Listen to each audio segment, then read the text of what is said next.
over Jörg Bergmeister. Do you remember that dramatic finish?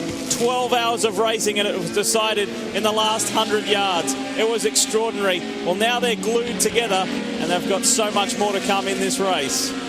Jörg remembers it, I guarantee that. Exactly. Contact there. And that is the Flying Lizard Porsche. That's the 44 though. That's the sister car. I totally gave him room. That's Darren Law on the radio saying I totally gave him room, and he's talking about... I gave him a ton of room. Nick Johnson. Yeah, he's talking about Nick Johnson in the 61. Oh, and he's struggling. Get the grip back in those tyres, Nick. He actually won this race last year. I'm not sure how much seat time he actually did with the White Lightning team, but was certainly on the driving crew last year. And here we see the action coming down into turn 1. 3 wide. Oh, there was slight contact between the Zytek and the Maserati. That's what happened. The Zytek got into the Ferrari, behind them, pushed him over into the Flying Lizard car. So, and I guarantee you that the Flying Lizard car didn't know that happened.